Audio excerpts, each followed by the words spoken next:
Hello दोस्तों। आज के इस वीडियो लेक्चर का हमारा हेडिंग है रासायनिक समीकरण को संतुलित कैसे किया जाता है। दोस्तों, अगर आप सीखना चाहते हैं तो हमारे साथ इस वीडियो के एंड तक बने रहें।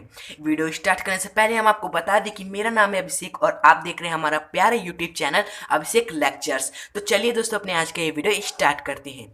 तो दोस्तों, जैसा कि हमने आपको बताया, हम सीखेंगे रासायनिक समीकरण को संतुलित करना। लेकिन संतुलित करने से पहले हमें कुछ महत्वपूर्ण बातें जाननी है। आइए देख लेते हैं वो बातें क्या हैं। दोस्तों, वे कुछ महत्वपूर्ण बातों में पहला है हमारा कि कैसे पता करें कि रासायनिक समीकरण संतुलित है या नहीं है। जी हाँ दोस्तों, अगर आपको किसी समीकरण दिया जाए तो हम कैसे ये पता लगा पाएंगे कि वो समीकरण संतुलित है या नहीं है। तभी तो हम उस समीकरण को संतुलित करेंगे अगर वो असंतुलित रहेगी। तो दोस्तों, ये जानने के लिए सबसे पहले हम ये जानेंगे कि संतुलित समीकरण क्या होता है। जी हाँ दोस्तों, संतुलित समीकरण वे समीकरण होता है जिसमें बाह्य पक्ष तथा दायां पक्ष, अर्थात वह समीकरण संतुलित होगा जिसका दायां पक्ष तथा बायां पक्ष दोनों में परमाणुओं तत्वों की परमाणुओं की संख्या क्या हो, बराबर हो। तो दोस्तों, आप सोच रहे होंगे कि ये बायां पक्ष और दायां पक्ष क्या है। जैसा कि दोस्तों आपके सामने एक समीकरण है, यहाँ पर HCl plus Na equal to NaCl plus H2। तो दोस्तों, आप वीडियो देख रहे हो, आपका बायां हाथ समीकरण का बायां पक्ष होता होगा। जैसे कि ये HCl क्या है, आपके बाएं हाथ में आ रहा है, तो ये समीकरण क्या होगा, बायां पक्ष होगा।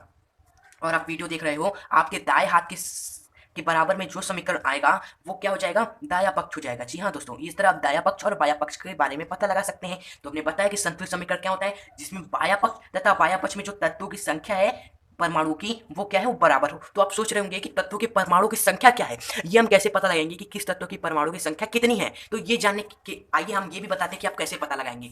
तो जैसे कि देख रहे हैं, यहाँ पर एक तत्व है Na, तो Na के परमाणु की संख्या कितनी है, ये हम कैसे पता लगाएंगे। तो दोस्तों, परमाणु की संख्या कितनी है ये पता लगाने के लिए उस परमाणु में कुछ लिखा भी तो होना चाहिए कि उस एक परमाणु है कि दो परमाणु है, ये कुछ लिखा होना चाहिए। तो दोस्तों, यहाँ पर कुछ नहीं लिखा है, तो इसका मतलब क्या है कि ये N क्या है, उसमें परमाणु की संख्या एक है। जी हाँ दोस्तों, जैसे कि X सिंपली लिखा होता है तो उसमें एक छुपा होता है कि नहीं, एक गुणांक होता है कि नहीं उसका। तो इस तरह Na में कुछ लिखा हुआ नहीं है अंक, तो इसका मतलब यहाँ पे एक छुपा हुआ है, अर्थात परमाणु की संख्या एक है। जी हाँ दोस्तों, Na में क्या हुआ है, यहाँ पर भी एक छुपा हुआ है, यानी कि परमाणु की जो संख्या होती है वो सिर पर अंक और नाक पर अंक का गुणनफल होती है। जी हाँ दोस्तों, हम नीचे वालों को मान लीजिए ये नाक है परमाणु का तत्व का, और ये ऊपर क्या है, उसका सिर है। तो सिर पे जो परमाणु अंक होगा और नाक पर जो अंक होगा, उसका गुणनफल क्या होगा, तत्व के परमाणु की संख्या होगी। आइए एक और एग्जांपल लेते हैं। जैसे एल्यूमिनियम है, एल्यूमिनियम में लिखा हुआ है कि यहाँ पर 2 है और इसके नीचे लिखा हुआ है 2 है, तो परमाणु संख्या इसकी कितनी होगी, हमने बताया कि सिर पर परमाणु की संख्या गुणे नीचे यानी कि नाक पर परमाणु की संख्या का गुणनफल क्या होती है, उस तत्व की संपूर्ण परमाणु संख्या होती है, यानी कि 4। जी हाँ दोस्तों, यहाँ पे एल्यूमिनियम की परमाणु संख्या कितनी होगी,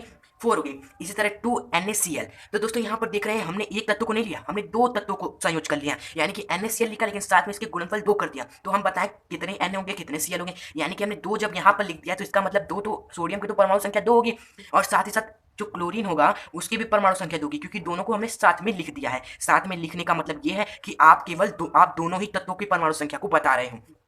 इसी तरह एक यहाँ पर और एग्जांपल है कि 2Na2O, तो यहाँ पर Na की परमाणु संख्या क्या होगी, Na पे देखिए सिर पर भी परमाणु अंक लिखा है और नाक पर भी लिखा है, दोनों तरफ लिखा है, तो पूरी परमाणु संख्या क्या हो जाएगी, 2 × 2 हो जाएगी। और ऑक्सीजन में सिर पर ही केवल है, नाक पर कुछ नहीं है, एक है केवल, तो यानी इसकी क्या हो जाएगी, 2 × 1 यानी कि 2, और इसकी 4 हो जाएगी। तो दोस्तों, इस तरह आपको समीकरण, रासायनिक समीकरण दिया जाएगा, उसमें आपको परमाणु संख्या क्या होगी, निकालनी होगी।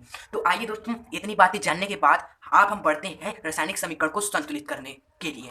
तो आइए दोस्तों, उदाहरण नंबर 1 लेते हैं। हमारे सामने एक रासायनिक समीकरण दिया हुआ है, हमें इस समीकरण को क्या करना है, संतुलित करना है। तो हमने पहले क्या बताया था, संतुलित करने से पहले ये देखिए कि ये दोनों समीकरण संतुलित है या असंतुलित है। अगर असंतुलित होगी तो उसे हम संतुलित करेंगे। ये पहचानने के लिए हम क्या देखेंगे, उसके बायां पक्ष, ये हमारा क्या हो जाएगा दोस्तों, बायां पक्ष, ये क्या हो जाएगा हमारा बायां पक्ष, और ये हमारा क्या हो जाएगा, दायां पक्ष। अब दायां पक्ष में प्रत्येक परमाणु की संख्या देखिए। पहले हाइड्रोजन से शुरुआत करिए, कुछ किसी से भी शुरुआत करिए। यहाँ पे हाइड्रोजन की परमाणु संख्या कितनी है दोस्तों, यहाँ पर 2 है, यहाँ पर 1 छुपा है, तो कुल कितनी हो जाएगी, 2 × 1 यानी कि 2। यहाँ पे 2 है, हाइड्रोजन की संख्या यहाँ पर दोस्तों कितनी है, 2 है। फिर यहाँ पर दूसरा तत्व क्या है, ऑक्सीजन है, ऑक्सीजन की परमाणु संख्या कितनी है दोस्तों, यहाँ पर 1 छुपा है, यहाँ पर 2 है, तो 1 और 2 कितनी हो गई, इंटू में करेंगे तो इसकी 2 आएगी। उसकी इसी प्रकार दोस्तों यहाँ पर देखिए, यहाँ पर हाइड्रोजन की 2 है, यहाँ पर ऑक्सीजन की 2 है, यहाँ पर बायां पक्ष में। अब दायां पक्ष में देखिए, दायां पक्ष में हाइड्रोजन की कितनी संख्या है दोस्तों, यहाँ पर 1 है, यहाँ पर 2 है, यानी कि 2 × 1 यानी 2। और यहाँ पर ऑक्सीजन की कितनी है दोस्तों, यहाँ पर 1 है, यहाँ पर भी 1 है ऑक्सीजन की, 1 × 1 यानी कि 1 है।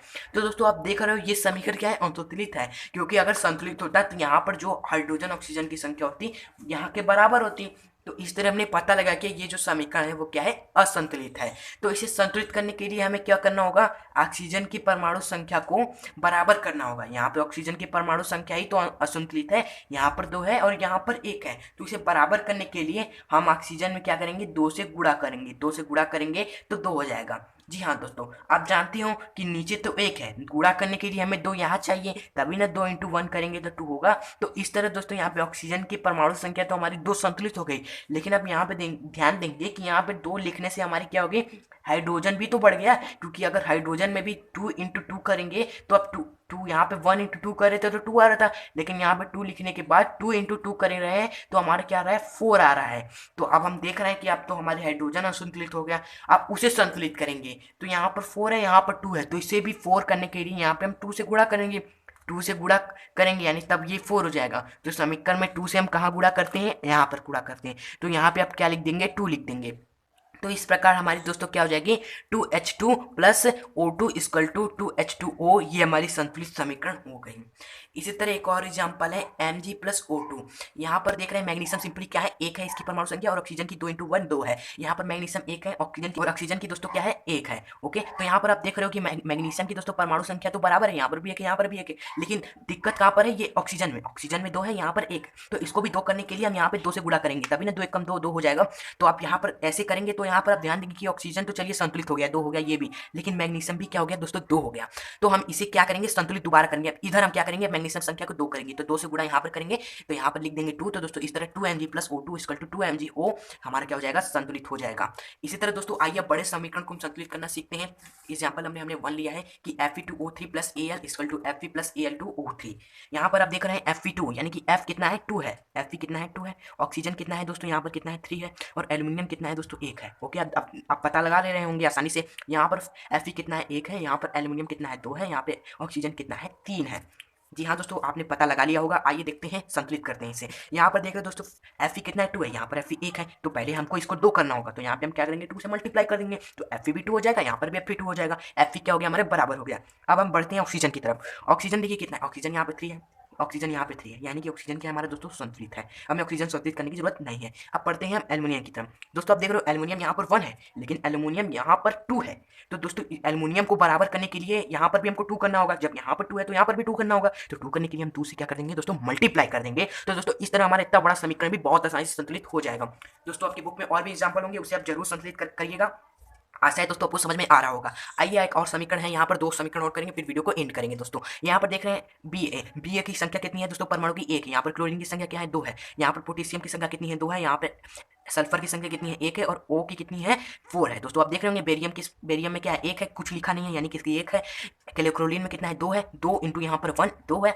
पोटेशियम की 2 है, यहाँ पर 1 छुपा है, 2 × 2 1 2। यहाँ पर सल्फर 1 है, 1 × 1 1। यहाँ पर O4 है, 4 × 1 4। तो दोस्तों इस तरह हमने यहाँ पर संख्या निकाल ली। आइए यहाँ पर भी देखते हैं कितना है। यहाँ पे Ba कितना है, 1 है। यहाँ पे सल्फर कितना है, 1 है। यहाँ पर O कितना है, 4 है। यहाँ पे पोटेशियम कितना है, 1 है। यहाँ पर क्लोरीन कितना है, 1 है। तो दोस्तों आइए हम मिलाते हैं कि ये समीकरण हमारी संतुलित है कि नहीं, ये चेक करते हैं। यहाँ पर दोस्तों देखिए बेरियम कितना है, 1 है। यहाँ पर बेरियम कितना है, 1 है, ये संतुलित है। यहाँ पे क्लोरीन कितना है दोस्तों, 2 है। यहाँ पर क्लोरीन कितना है, यहाँ पर क्लोरीन 1 है। तो इसे भी हमें बराबर करना होगा। तो क्लोरीन को 2 करने के लिए हम 2 से यहाँ पे गुणा कर देंगे। तो आप देख रहे हैं हमारा क्लोरीन 2 हो गया, लेकिन गुणा करने से हमारा क्या, पोटेशियम की संख्या बढ़ गई। यहाँ पे पोटेशियम कितना हो गया, 2 हो गया। तो हमें देखना होगा कि यहाँ पर भी पोटेशियम 2 है कि नहीं। अगर यहाँ पर बाह्य पक्ष में पोटेशियम 2 नहीं होगा तो हमें उसे भी 2 करना पड़ेगा। तो आगे बढ़ते हैं। यहाँ पर देखिए पोटेशियम की संख्या 2 है। यहाँ पर पोटेशियम की संख्या देखिए दोस्तों 1 थी, लेकिन अब क्या होगी, क्लोरीन को 2 करते हैं, पोटेशियम की संख्या भी 2 गई, यानी कि पोटेशियम अपने आप संतुलित हो गया। इसके बाद यहाँ पे सल्फर 1 है, ऑक्सीजन 4 है, यहाँ पे ऑक्सीजन 4 है, यानी कि अब हमारी समीकरण क्या हो गया, संतुलित हो गया। दोस्तों इस तरह आपको एग्जाम में भी क्या करना है, इसी तरह संतुलित करना है। एक लास्ट समीकरण है दोस्तों, ये वाला समीकरण, इसका आंसर आप कमेंट बॉक्स में बताइएगा। वीडियो अच्छी लगी तो प्लीज वीडियो को एक लाइक करिएगा। दोस्तों अगर आप हमारे चैनल पे नए हैं, ऐसे ही क्लास 10 के और भी वीडियोस पाना चाहते हैं यूजफुल, जो आपके बोर्ड एग्जाम के लिए बहुत इंपॉर्टेंट होगा, इसलिए हमारे चैनल को अभी सब्सक्राइब कर ले, ताकि ऐसे ही नॉलेजफुल वीडियोस आपको प्रोवाइड होती रहे। दोस्तों आप मिलते हैं एक नई वीडियो के साथ, तब तक के लिए जय हिंद, जय भारत।